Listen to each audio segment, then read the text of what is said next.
सिद्धार्थ को गृहस्थ बनाने का अंतिम प्रयास। यह सोच कि अब वह अपने पुत्र को फिर कभी न देख सकेगा, शुद्धोधन जोर जोर से रोया। तब शुद्धोधन ने अपने मंत्री और अपने पुरोहित से पूछा कि क्या वे जाकर सिद्धार्थ को यही रोके रखने का और अपने परिवार में ही सम्मिलित हो जाने का प्रयास कर सकते हैं। राजा की इच्छा के अनुसार मंत्री और पुरोहित विदा हुए और अभी भगवान बुद्ध रास्ते में ही थे कि उनके पास जा पहुँचे। उन्होंने यथोचित अभिवादन किया और उनकी अनुज्ञा पाकर एक ओर बैठ गए। जिस समय तथागत वृक्ष की छाया के नीचे बैठे थे, राजपुरोहित ने निवेदन किया, हे राजकुमार, जिस राजा के हृदय को आपकी विदाई के तीर ने बुरी तरह बींधा है और जिसकी आंखों से आंसुओं की धारा बहती रहती है, उस राजा की भावनाओं का जरा तो ख्याल करें।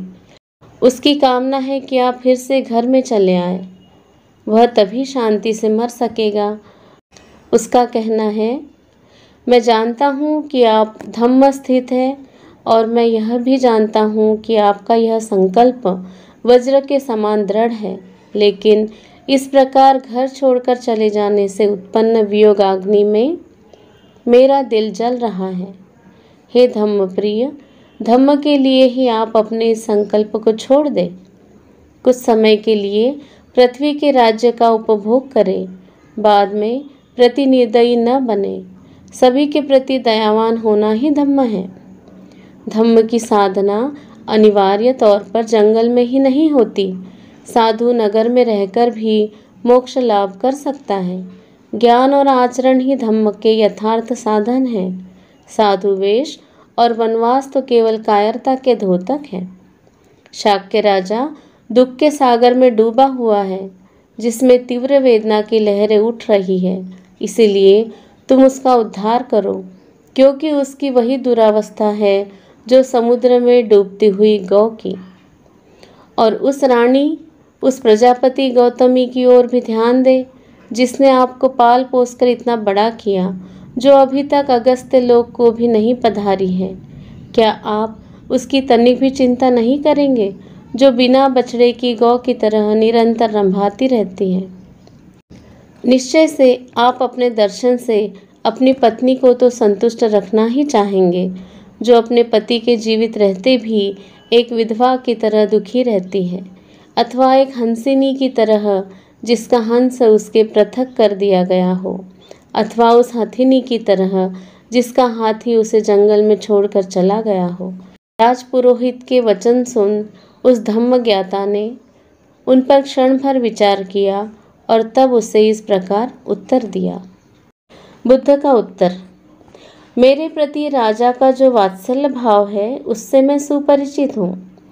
विशेष रूप से वह जो उसने मेरे प्रति दर्शाया है, लेकिन यह सब होते हुए भी, क्योंकि मैं संसार के दुखमय रूप से भी सुपरिचित हूँ, इसीलिए मैं अपने संबंधियों का त्याग करने के लिए मजबूर हूँ। यदि संसार में प्रियजनों से यह अनिवार्य वियोग न होता, तो कौन है जो अपने प्रियजनों के साथ ही न रहता? इसीलिए मैं अपने प्रिय पिता को छोड़कर जा रहा हूँ। लेकिन मैं इसे ठीक नहीं समझता कि तुम यह सोचो कि मैं ही राजा के दुख का कारण हूँ, क्योंकि वह अपने इस स्वप्नवत समागम में भावी वियोग की चिंता करता है। इसीलिए इस विषय में तुम्हारा मत निश्चित होना चाहिए। वियोग के नाना रूपों को देखकर तुम्हें यह समझ लेना चाहिए कि न कोई पुत्र और न कोई दूसरा संबंधी ही दुख का कारण है। सारा दुख अज्ञान जनित है। जिस प्रकार जो राही सड़क पर इकट्ठे होते हैं, वे आगे चलकर पृथक होते ही हैं। इसी प्रकार जब आज या कल सभी का परस्पर वियोग अनिवार्य है, तो कोई भी बुद्धिमान आदमी किसी भी स्वजन से पृथक होने पर दुखी क्यों होगा, भले ही वह स्वजन उसका कितना ही प्रिय क्यों न हो। अपने संबंधियों को दूसरे लोक में छोड़कर आदमी यहाँ इसमें चला आता है और फिर इसमें उन्हें छोड़कर दूसरे में चला जाता है और वहाँ जाकर वहाँ से भी अन्यत्र चला जाता है। यही मानव मात्र का हाल है। एक मुक्त पुरुष इस सब के लिए दुखी क्यों हो? जब माँ के गर्भ से निकलते ही मृत्यु प्राणी का पीछा करने लग जाती है, तो तुमने अपने स्नेह में मेरे वनगमन को असमय क्यों कहा? किसी सांसारिक वस्तु को प्राप्त करने के लिए समय असमय हो सकता है। समय हर चीज के साथ लगा ही है। समय संसार को नाना परिवर्तनों में से गुजारता है, लेकिन जब जीवन अस्थिर है तो धम्म करने के लिए कोई असमय नहीं है। राजा का तो संकल्प ठीक ही है, एक पिता के योग्य है कि वह मुझे राज्य देना चाहे, लेकिन मेरे लिए यह ऐसे ही होगा जैसे कोई लोभी रोगी प्रतिकूल भोजन ग्रहण कर ले।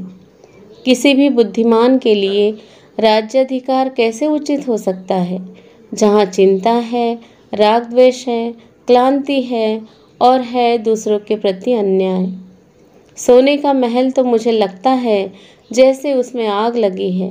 अच्छे से अच्छे भोजन विष मिले प्रतीत होते हैं और कमलों के फूल से आच्छादित शैया पर लगता है जैसे मगरमच्छ लौट रहे हो। मंत्री का उत्तर। उसके ज्ञान और गरिमा के अनुरूप तृष्णा विमुक्त तर्कपूर्ण कथन सुना तो मंत्री बोला, आपका यह संकल्प तो सर्वथा योग्य है और किसी भी तरह आपके अयोग्य नहीं, किंतु केवल समय की दृष्टि से यह इस समय अयोग्य है। यह किसी भी तरह तुम्हारा धम्म नहीं हो सकता कि अपने वृद्ध पिता को दुख में छोड़कर चल दो।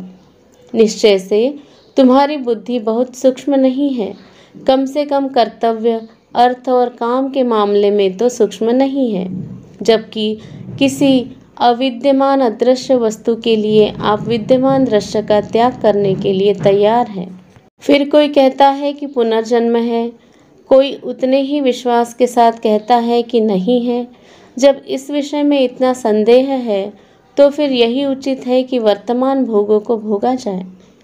यदि कोई परलोक होगा तो हम परलोक में भी आनंद मनाएंगे, किंतु यदि कोई परलोक नहीं होगा तो फिर सारा संसार ही निश्चय रूप से अनायास मुक्त है। कुछ ऐसे हैं जो पुनर्जन्म तो मानते हैं, किंतु मोक्ष की कोई संभावना नहीं मानते। उनका कहना है कि जैसे अग्नि स्वभाव से ही उष्ण होती है और पानी स्वभाव से ही तरल होता है, इसी प्रकार यह संसार स्वभाव से ही संसरणशील है। कुछ का मत है कि सभी वस्तुएं स्वभावज है, चाहे अच्छी हो चाहे बुरी हो, चाहे सत हो चाहे असत हो, और जब यह सारा संसार ही स्वभावज है, इसलिए भी हमारे सब प्रयास व्यर्थ है।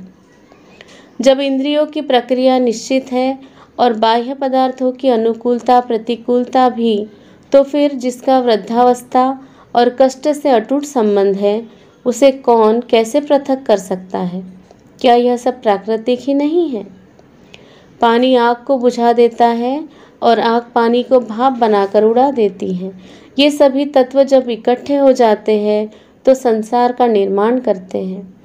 गर्भ में ही हाथ, पाँव, पेट, पीठ और सिर की रचना हो जाती है। बुद्धिमानों का कहना है कि यह सब प्राकृतिक ही है। कांटों के तीखेपन का कौन निर्माण करता है, अथवा पशुओं और पक्षियों के स्वभाव की ही कौन रचना करता है? यह सब प्राकृतिक है। कोई भी कार्य ऐसा नहीं जिसमें चेतना कारण हो, तो फिर चेतना का अस्तित्व ही कैसे हो सकता है? कुछ का कहना है कि यह सृष्टि ईश्वर की रचना है। यदि ऐसा है तो फिर किसी चेतन आत्मा के प्रयत्नशील होने की आवश्यकता ही क्या है? जो सृष्टि को गति प्रदान करेगा वही उस गति को अवरुद्ध भी करेगा। कुछ कहते हैं कि वाणी का जन्म और मरण दोनों आत्मा पर निर्भर करते हैं, किंतु उनका कहना है कि प्राणी का जन्म तो अनायास होता है, किंतु मोक्ष प्रयास सिद्ध है। इसीलिए बुद्धिमानों का कहना है आदमी संतानोत्पत्ति द्वारा पितृ ऋण से उऋण होता है, शास्त्र अध्ययन द्वारा ऋषि ऋण से और यज्ञों द्वारा देव ऋण से। जो इन तीनों ऋणों से मुक्त है वही वास्तव में मुक्त है।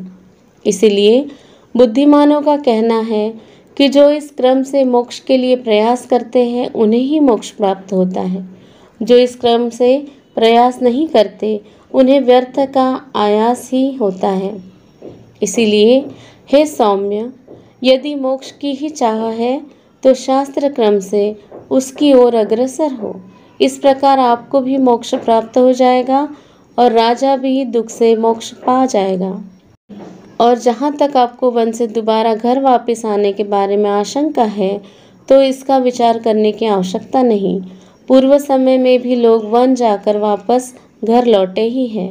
अम्बरीश लौटा है, द्रुमकेश लौटा है, राम लौटा है और भी बहुत लौटे हैं। तब मंत्री के प्रिय और वफादारी से भरे वचन सुनकर उस मंत्री को, जो राजा की आंखों के समान था, दृढ़व्रती बुद्ध ने अपना उत्तर दिया, यथोचित, न उकताने वाला और न जल्दबाजी से युक्त। कुछ है व नहीं, इसमें मेरे लिए कोई दूसरा प्रमाण नहीं है। तपस्या और साधना द्वारा मैंने स्वयं सत्य को जान लिया है। मैं किसी ऐसे सिद्धांत को सही स्वीकार नहीं कर सकता जो अज्ञानाश्रित है और जिसका सिर नीचे और पैर ऊपर की तरफ है। मैं किसी ऐसे सिद्धांत को सही स्वीकार नहीं कर सकता जिसमें सैकड़ों बातों को यूं ही पहले से सही मानकर चलना होता है। कौन बुद्धिमान आदमी केवल किसी दूसरे पर आश्रित होकर किसी बात में विश्वास करेगा? मानव जाति तो अंधेरे में एक अंधे के पीछे चलने वाली चक्षुहीन जाति बनी हुई है। लेकिन यदि कोई सत्य और झूठ में विवेक न कर सके, यदि कोई भलाई और बुराई के विषय में संदिग्ध हो, तो उसे भी अपना चित्त भलाई में ही लगाए रहना चाहिए। सद्वृत्ति वाले के लिए थोड़ा व्यर्थ का परिश्रम भी कल्याणकारी ही होता है।